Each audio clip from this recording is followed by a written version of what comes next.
E se eu te dissesse que uma profecia feita há quase 1000 anos acaba de se concretizar diante dos nossos olhos? Que o último nome da lista de São Malaquias, o profeta dos papas, pode ter finalmente se cumprido. Prepare-se para mergulhar num mistério milenar, que envolve fé, poder e o destino da Igreja. O que isso significa para o futuro do Vaticano, e para o seu? Neste vídeo, vamos revelar todos os detalhes da profecia de São Malaquias, os sinais que precederam essa revelação final e o impacto dessa possível concretização para o mundo católico e espiritual. Você vai entender como essa profecia pode mudar a forma como enxergamos o futuro da Igreja, e até mesmo os rumos da humanidade. Poucos santos na história da Igreja despertam tanta curiosidade quanto São Malaquias. Um nome envolto em mistério, visões proféticas, e principalmente, uma lista que atravessa os séculos e ainda hoje intriga teólogos, historiadores e fiéis em todo o mundo. Mas, afinal, quem foi esse homem que teria profetizado o futuro de todos os papas da Igreja Católica? São Malaquias nasceu por volta do ano 1094, na Irlanda, em meio a uma Europa medieval mergulhada em guerras, conflitos religiosos e reformas profundas dentro da própria Igreja. Desde jovem, demonstrou uma espiritualidade intensa e um comportamento fora do comum. Era profundamente dedicado à oração, ao estudo das Escrituras e ao cuidado com os pobres. Seus contemporâneos relatavam que ele tinha um dom quase sobrenatural de consolar os aflitos, prever acontecimentos e realizar curas inexplicáveis. Aos 25 anos, Malaquias foi ordenado sacerdote, mais tarde, nomeado bispo da cidade de Down e depois de Armagh, a sede primacial da Irlanda. Seu trabalho como reformador da igreja local foi intenso. Combateu práticas abusivas, promoveu a disciplina entre os clérigos e incentivou a comunhão frequente e a vivência dos sacramentos com autenticidade e fervor. No entanto, o que realmente colocaria São Malaquias na história de forma singular viria anos depois, não por sua atuação como líder religioso, mas por suas visões proféticas. Durante uma viagem a Roma, onde foi recebido pelo Papa Inocêncio II, Malaquias teria sido tomado por uma profunda experiência mística. Foi nesse período que ele teria tido a revelação que mudaria tudo, uma série de visões enigmáticas envolvendo o futuro da Igreja e seus sucessores no trono de Pedro. Disse que ele viu uma longa sequência de papas, cada um representado por um lema simbólico, em latim, relacionado à sua origem, brasão, feitos ou circunstâncias do pontificado. Ao todo, Malaquias teria escrito 112 lemas, começando com o Papa Celestino II, eleito em 1143, e terminando com uma figura misteriosa identificada como Pedro Romano, o último papa da lista. Essas profecias, porém, não foram publicadas imediatamente. Elas teriam sido enviadas a Roma, arquivadas por séculos e apenas redescobertas em 1595 pelo monge beneditino Arnaud Vion em arquivos do mosteiro de Saint-Odile, no sul da França. O manuscrito foi incluído em seu livro Lignum Vitae, e a partir de então, o mundo passou a conhecer o que ficaria conhecido como a Profecia dos Papas. Até então, a profecia permaneceu envolta em silêncio. Muitos estudiosos acreditam que ela foi mantida em segredo propositalmente, dada a sensibilidade de seu conteúdo. Afinal, prever o fim do papado ou identificar antecipadamente os pontífices vindouros era algo que poderia abalar os alicerces da fé popular e gerar controvérsias sem fim. São Malaquias foi canonizado em 1190 pelo Papa Clemente III, tornando-se o primeiro santo irlandês reconhecido pela Igreja de Roma. Sua fama como taumaturgo e profeta cresceu ao longo dos séculos, mas é a profecia que realmente prende a atenção dos modernos. Como um homem do século XII pode ter descrito com tanta precisão características de papas que ainda nem haviam nascido? Seria dom divino ou fruto de um incrível discernimento espiritual? A profecia dos papas, atribuída a São Malaquias, é uma das previsões mais enigmáticas e amplamente discutidas na história da Igreja Católica. Trata-se de uma lista de 112 lemas em latim, cada um indicando simbolicamente as características de pontificados sucessivos, de Celestino II até Pedro Romano. Esses lemas chegaram ao conhecimento público em 1595, quando Arnaud Vion divulgou o manuscrito encontrado em um mosteiro francês. Cada lema, breve mas intenso, evoca brasões, origens geográficas, feitos memoráveis ou jogos de palavras. Por exemplo, Escastro Tiberis, do Castelo do Tibre, foi associado a Clemente X, 1670-1676, cujos antepassados viviam às margens do rio. Rosa Umbra, sombra da rosa, se ligou a Pio XII, que adotou a rosa como símbolo central de seu pontificado. A publicação tardia levantou dúvidas. Críticos dizem que lemas vagos foram criados para se encaixar retroativamente nos papas já conhecidos. Contudo, à medida que a lista avançou para pontificados posteriores a 1595, algumas correspondências se mostraram tão específicas que desafiam o acaso. Arnold Vion, historiador de hagiografias, reservou parte do manuscrito, alimentando teorias de edição intencional. Ainda assim, o texto mantém sua aura mística, pois a Igreja nunca emitiu parecer oficial que valide ou descarte completamente a profecia. Especialistas de filologia, heráldica e história recorrem hoje a ferramentas digitais de inteligência artificial para comparar padrões de texto e testar probabilidades de associação, enquanto conferências de simbologia e criptografia medieval debatem possíveis códigos ocultos nos lemas. No âmbito popular, a profecia virou tema de best-sellers, documentários e podcasts sobre o sobrenatural. Muitos autores exploram leituras numerológicas dos lemas, relacionando-os a ciclos históricos ou astrologia. Há quem mencione mitos urbanos e criptozoologia, mostrando como um texto medieval ultrapassou fronteiras acadêmicas. Independentemente de polêmicas, a profecia dos papas fascina até hoje. Para crentes, cada lema é convite à reflexão sobre a sucessão divina. Para céticos, é exemplo de como símbolos e narrativas podem ganhar vida própria ao longo dos séculos, nutrindo mistérios e debates vibrantes sobre o futuro da Igreja. Chegando ao cerne do mistério, devemos encarar o derradeiro lema que encerra toda a lista de São Malaquias. A profecia completa, redescoberta em 1595, apresenta este texto latino. In persecutione extrema sanctae Romanae ecclesiae sedebit Petrus Romanus, que passed ovis e multis tribulationibus, quibus transactis, civitas septi colis girueture judex tremendo iudicio judicabi populum. Em tradução livre, na perseguição final da Santa Igreja Romana, sentar-se-á Pedro Romano, que pastoreará as ovelhas em muitas tribulações. Depois de consumadas essas tribulações, a cidade das 7 colinas será destruída e o juiz, em tremenda sentença, julgará o povo. Cada termo carrega simbolismo profundo. Pedro Romano evoca o apóstolo Pedro e sua ligação a Roma, capital da cristandade. Perseguição final sugere convulsões e pressões sem precedentes, e a cidade das 7 colinas refere-se a Roma, cujo colapso, material, moral ou espiritual, aparece como prenúncio de juízo. Logo após a publicação de Vion, estudiosos vinculavam esse Pedro Romano ao Papa Francisco. Embora argentino, ele reside em Roma, enfatiza o cuidado com os pobres e enfrenta críticas intensas e polarização midiática, aspectos interpretados como tribulações. Outros associam-no ao falecimento do Papa Emérito Bento XVI, em 31 de dezembro de 2022. Ratzinger, apesar de renunciar em 2013, manteve forte influência espiritual. E sua morte silenciosa foi marcada por cerimônias solenes e escândalos de vazamentos de documentos, episódios vistos por alguns como cumprimento profético.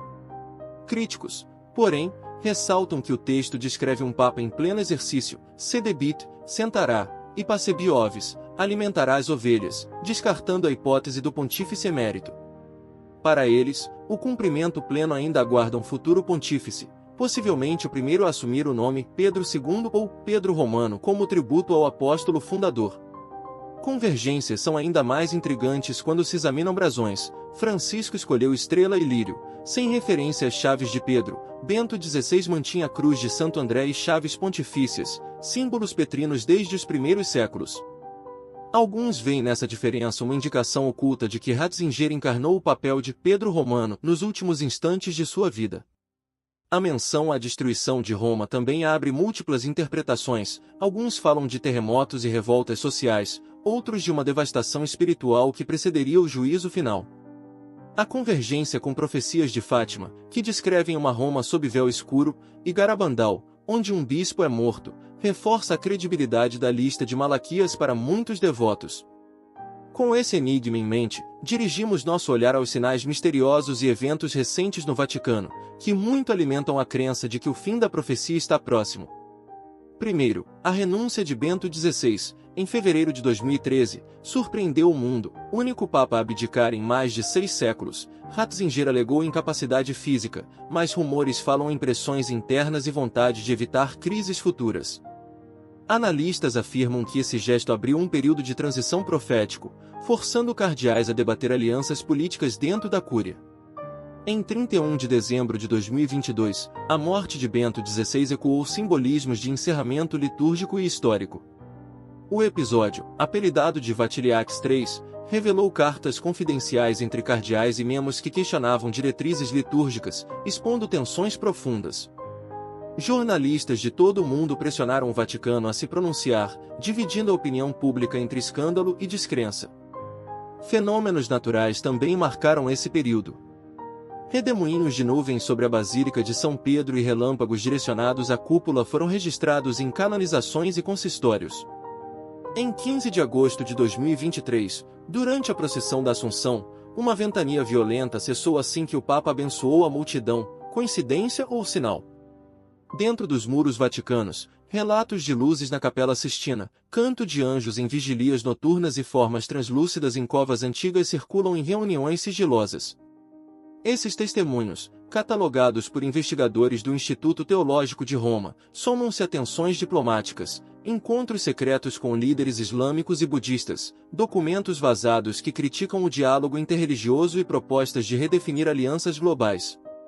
No âmbito canônico, normas sobre celibato, sacramentos e uso de tecnologia foram alteradas quase sob sigilo.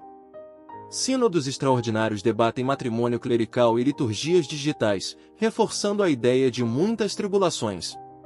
Escândalos de abusos ressurgiram, deflagrando processos internos e sugerindo um tribunal permanente no clero, medidas vistas como resposta à perseguição interna profetizada. As profecias de Fátima e Garabandal acrescentam camadas a esse drama.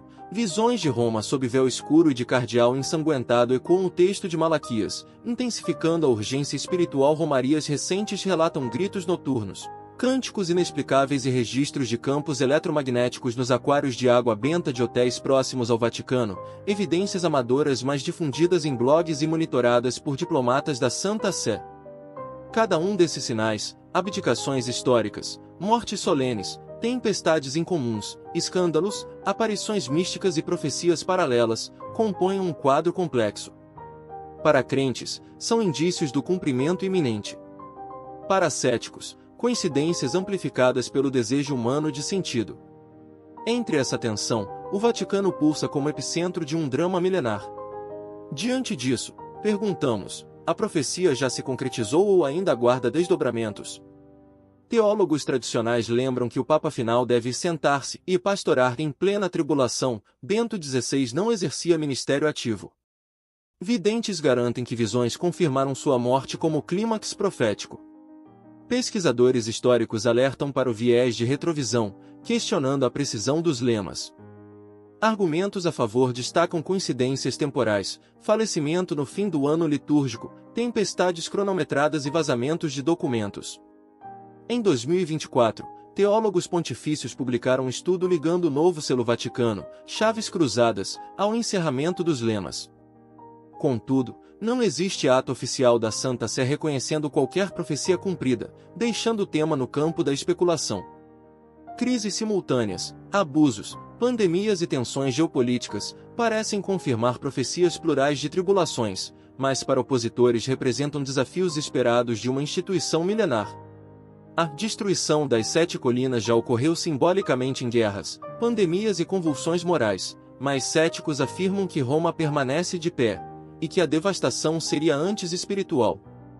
Enquanto isso, cultos populares celebram Bento XVI como Pedro Romano, novenas, cânticos latinos e orações atraem fiéis no Brasil, no México e além, sem validação oficial. Movimentos reformistas, porém, pedem vigilância para evitar histerias apocalípticas e criam comissões para avaliar o impacto pastoral das profecias.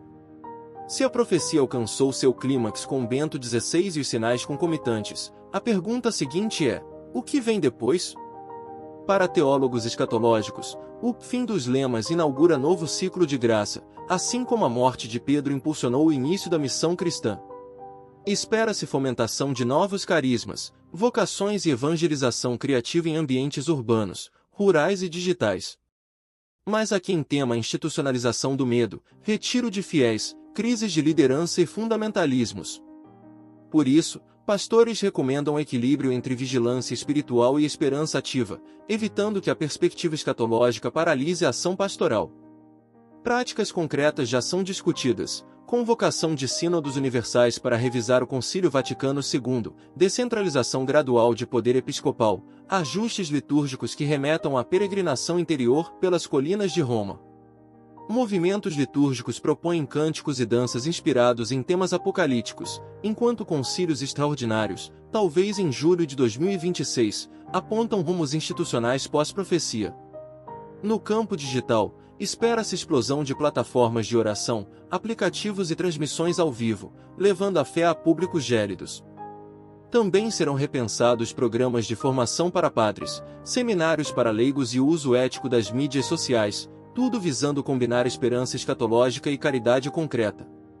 Independentemente de interpretações, o grande desafio é viver a vocação cristã, ser casa de acolhida, hospital de campanha para almas feridas e farol de esperança.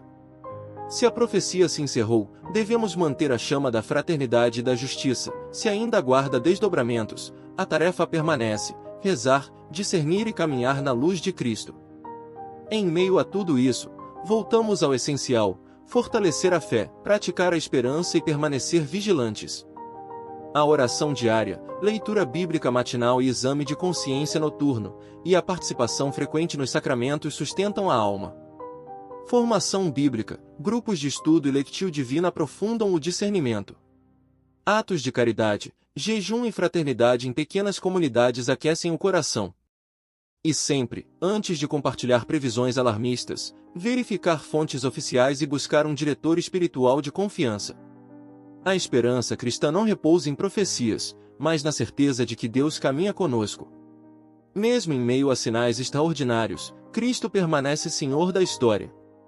Que cada um, fortalecido pela oração, pelos sacramentos, pela caridade e pelo discernimento, olhe para o futuro com confiança e testemunhe a luz que vence as trevas.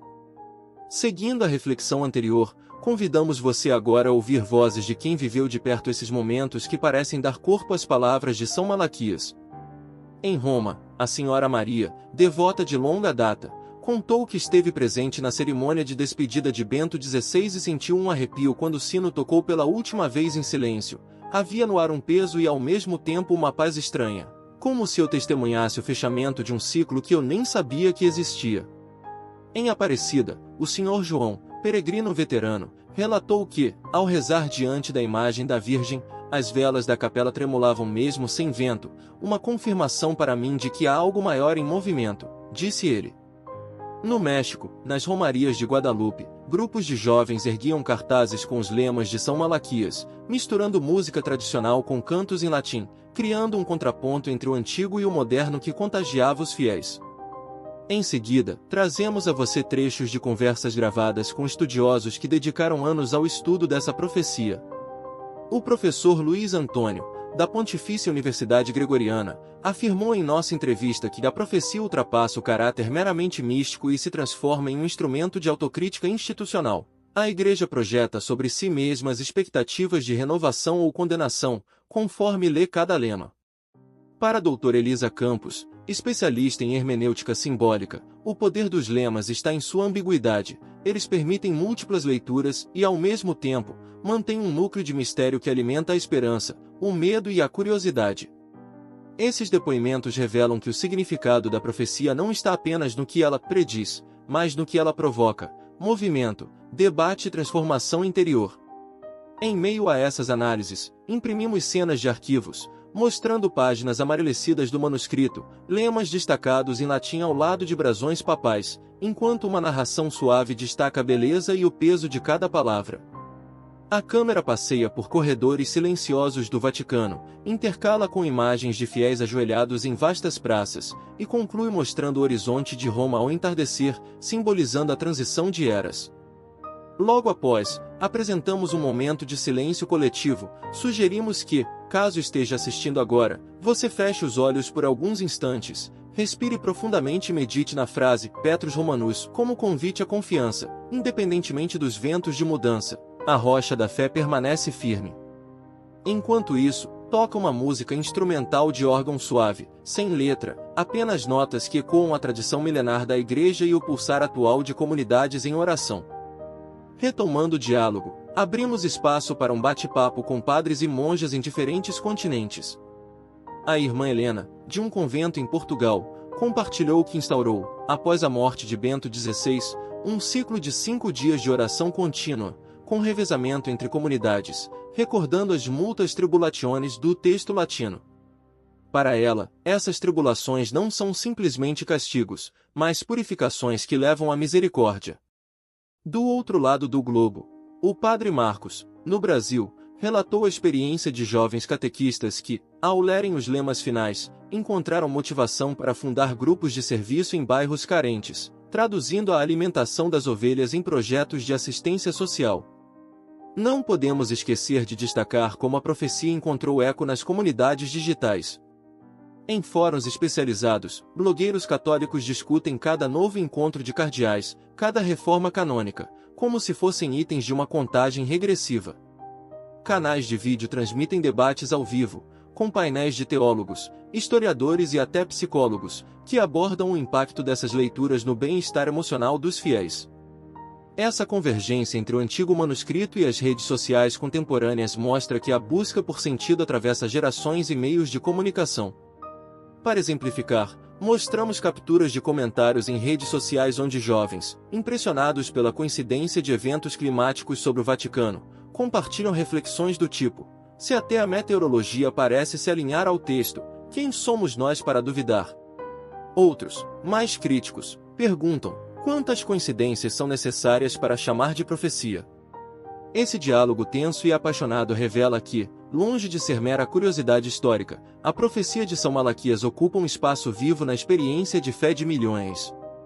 Em seguida, convidamos você a acompanhar um trecho de uma celebração ecumênica realizada em Jerusalém, onde líderes católicos, ortodoxos e protestantes se reuniram para orar pela unidade cristã, evocando o espírito de comunhão que transcende divisões.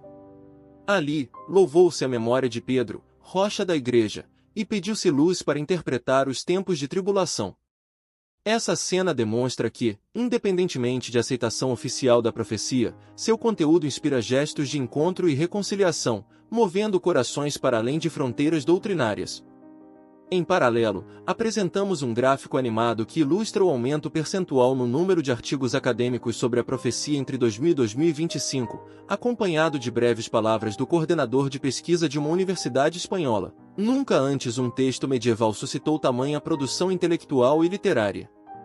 A animação destaca referências em livros, seminários, teses de mestrado e doutorado, mostrando o efeito multiplicador de um legado que se renova a cada análise. Voltemos agora ao plano pastoral. Alguns bispos instituíram, após o funeral de Bento XVI, semanas temáticas de oração pelo Papa vivente, com momentos de silêncio e adoração eucarística, inspirados nas promessas de renovação que podem nascer das tribulações. Em uma dessas dioceses, no interior da Itália, jovens protagonizaram encenações dos lemas em teatro comunitário, criando espetáculos de rua que misturam atores vestidos com mantos litúrgicos e músicos de rua, uma forma de tornar a profecia acessível a quem não frequenta a igreja. Em meio a tudo isso, registramos também cenas de famílias que rezam juntas em suas casas, projetando no muro um slide com os lemas finais, enquanto crianças desenham colinas numeradas de 1 a 7, simbolizando o caminho profético. Essas imagens caseiras contrastam com o austero silêncio vaticano, mostrando que a profecia atravessa desde o salão de gala até a sala de estar de um lar simples. À medida que nos aproximamos do desfecho deste extenso mergulho, reforçamos que o verdadeiro significado da profecia não está necessariamente em cumprir datas exatas, mas em manter viva a chama da esperativa, uma espera que, mais do que ansiedade pelo fim, se traduz em compromisso com a justiça, o amor fraterno e a renovação espiritual. Esse é o centro da mensagem cristã, por trás dos símbolos e das palavras latinas: viver com esperança, mesmo quando a história parece chegar a um ponto de virada. Por fim, sugerimos um momento de oração comunitária, Peça ao seu pároco que reserve um instante na próxima missa para uma intenção especial pela Igreja, citando São Malaquias e a necessidade de discernimento. Incentive amigos a formarem grupos de leitura dos lemas, combinados com momentos de silêncio e adoração. E, acima de tudo, mantenha viva a atenção aos pequenos sinais no cotidiano, um encontro providencial, um gesto inesperado de bondade, uma palavra que renova o ânimo, pois, como dizia o próprio Mestre, vigiai, Mac 13:37, pois a fé se constrói nos detalhes de cada dia. Se, ao longo deste vídeo, você sentiu seu coração inquietar-se diante do mistério, ou acalmar-se no convite à esperança, compartilhe essa experiência nos comentários. Conte-nos, qual lema mais tocou sua vida? Qual sinal cotidiano você percebeu como resposta de Deus? Sua participação enriquece este diálogo universal. Agradecemos por caminhar conosco por estas palavras de história, teologia, mistério e fé. Que a intercessão de São Malaquias nos acompanhe, e que cada passo futuro seja dado com confiança na providência divina. Se desejar aprofundar ainda mais, visite nosso site para acesso a fontes, artigos e grupos de estudo. E lembre-se, a profecia pode intrigar, mas a fé constrói. Amém. Chegamos ao fim deste roteiro. Se este vídeo trouxe luz às suas dúvidas, curta, compartilhe e inscreva-se. Deixe nos comentários suas experiências e reflexões. Junte-se a nós em oração, pedindo a intercessão de São Malaquias para que a Igreja siga firme até o fim. Que Deus abençoe sua jornada. Amém.